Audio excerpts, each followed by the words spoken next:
I don't think the pinnacle of achievement for Tamil cinema should be the Oscars. I just gave you a comparison with Vijay Devarkonda, where he stated that, he feels that he's been sidelined because he doesn't come from a political background or from a film background.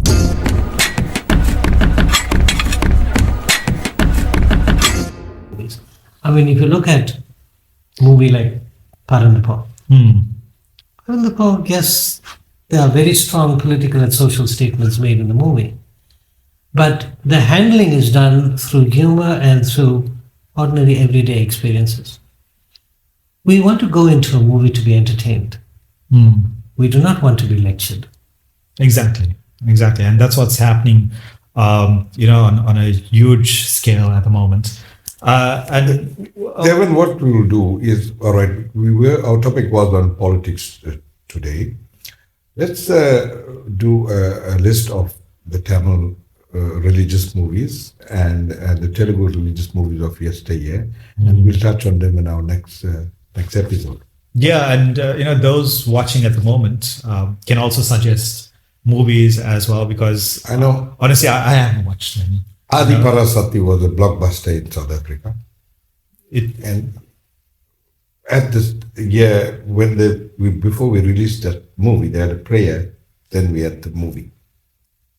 And I think I'm always, because the two main South Indian industries in South Africa is Kollywood and Tollywood.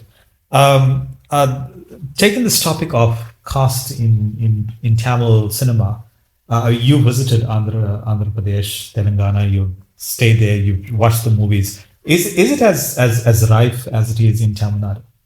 Well, with the Telugu state that I've been Tamil Nadu and Telugu state. With the normal people, I don't see the difference there.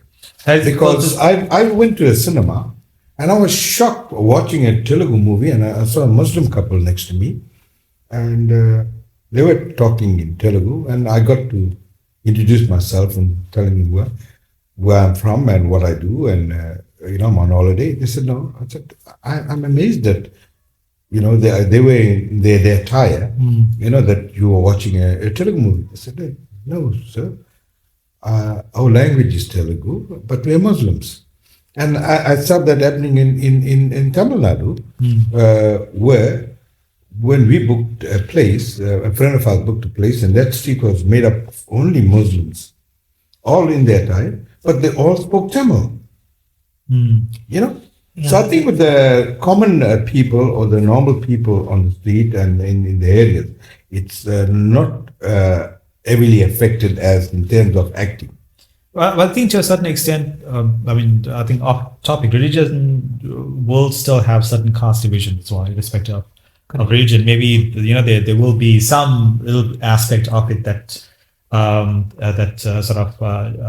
moves someone to think in a sense of caste. But has this come out in the Telugu movie industry?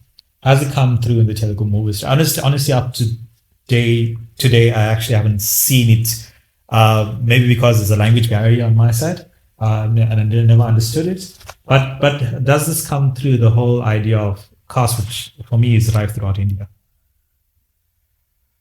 I have my reservations there, because as we mentioned earlier, when we talk about caste, we're talking about coming from that popular film industry or coming from the popular family that are in the film industry.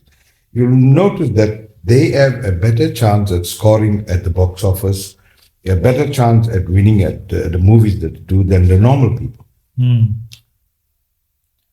Family of film background. I think that needs to change, because you'll find that even the Hindi film industry, and you're right, the Telugu film industry is still trapped in that.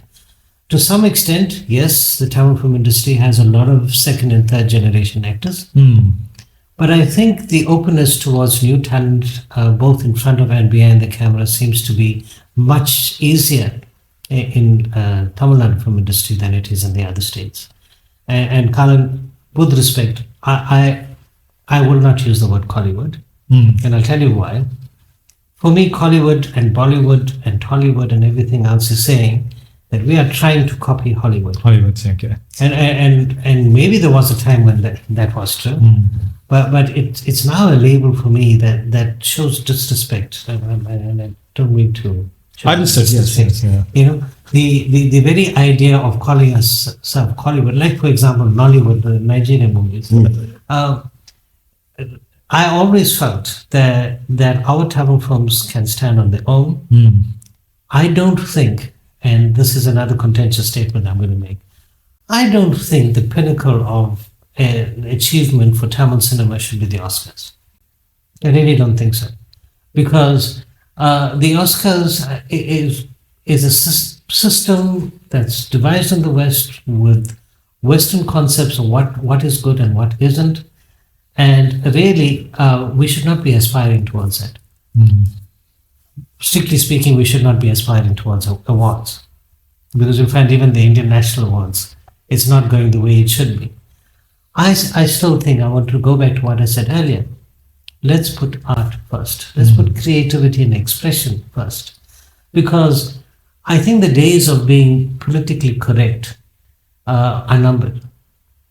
You can say, listen, I need to do this because my distributor wants this, or my producer belongs to this kind of political ideology and I need to do this. But there will come a time when you're going to have to go back, and when you look back on this period in Tamil film history, when we were totally swallowed by political ideology, we're going to look back at this in shame and say, why didn't we do something about it? Why didn't we speak out against it? Why did we simply accept it? And I think that discussion has already begun. I'd just like it to get louder. And we are hoping that it will. And we are hoping actually the role players in politics themselves can put aside their beliefs, their religious beliefs, and speak up maybe in parliament for the arts as well. I think there's like only one person that's coming to mind when it comes on the Tamil side. On the Telugu side, there's quite a few that's in NTR's family. It's that have now entered into national politics. When we started this discussion, for me, the biggest question was, why are two major South Indian industries on two ends of the political spectrum? And for me, I think we're going to see some sort of difficulty between Tamil film industry as well as Telugu film industry, because we worked together quite well so far.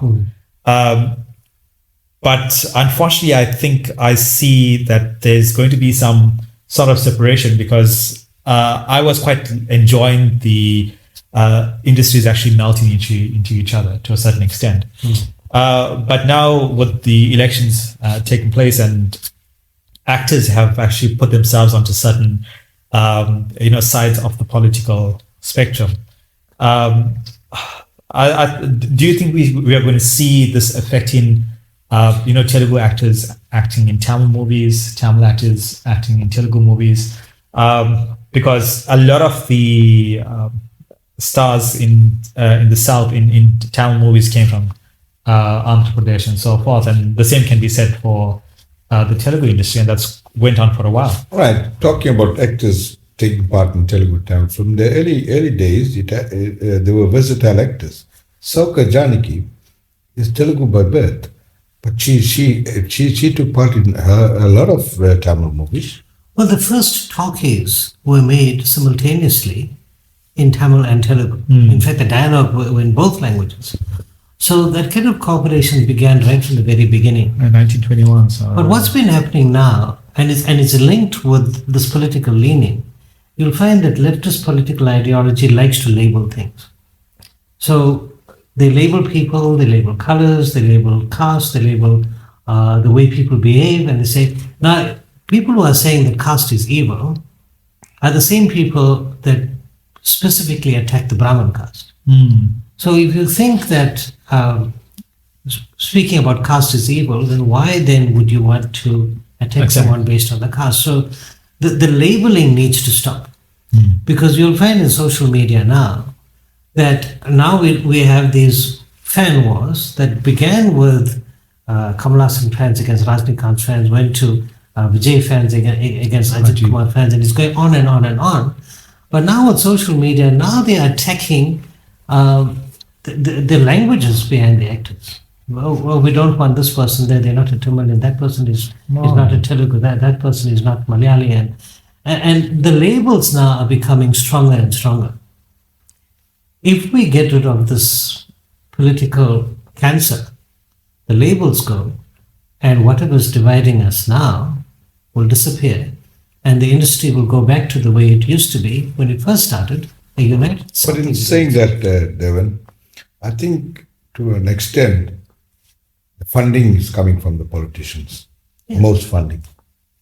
And that's why they're dictating to the directors, the producers, they want a certain aspect or a certain thing to be in the movie, and it's there. Correct. And I think very interesting, the idea of politics in movies, as this discussion has flowed, is seeping into and influencing other ideas, including religion, caste, and so forth.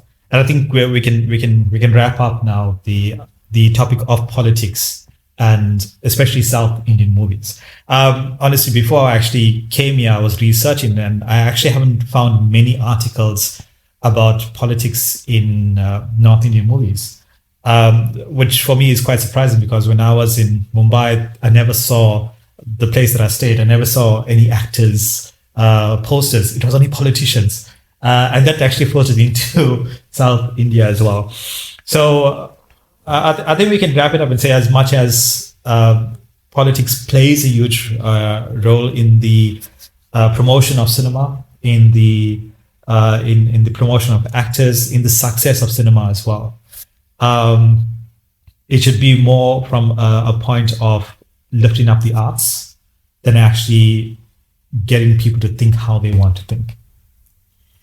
Look, I just want to disagree with one point. The indie film industry is also quite politicized.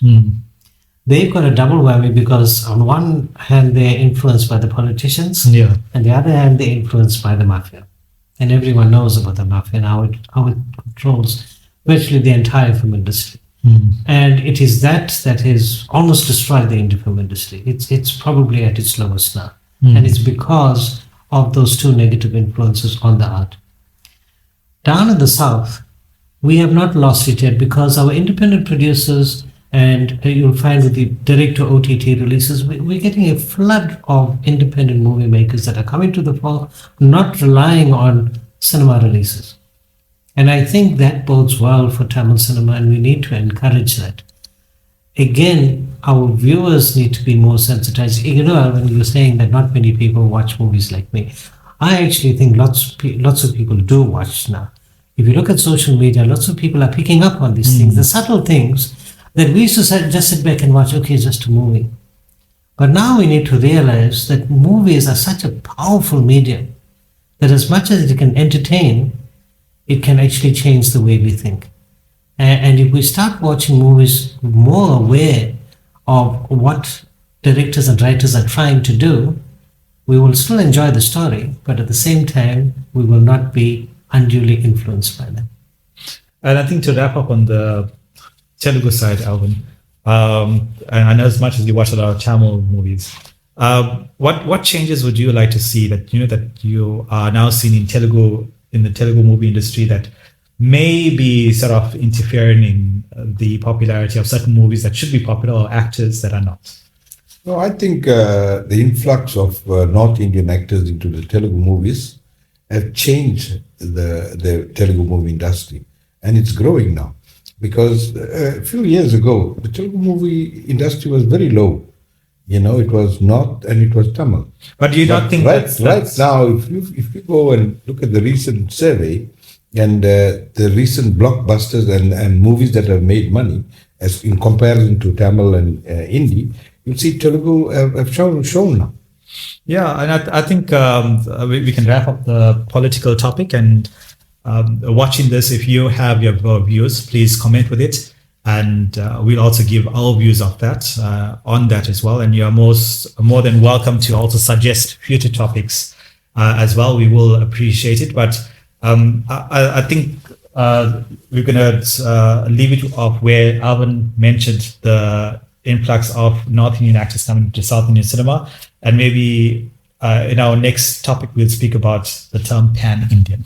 Can I ask a question for us to ponder about, and even the viewers about, and it's something that many people have been asking about, especially over the last 6 months. How is it that with all the superstars that Tamil cinema has, that we have not yet had a 1,000 crore movie? Something for us to think about. So thank you for watching SI Cinema from Devan Nair. Can I say of Sigaram? All right, Devan Nair of Sigaram.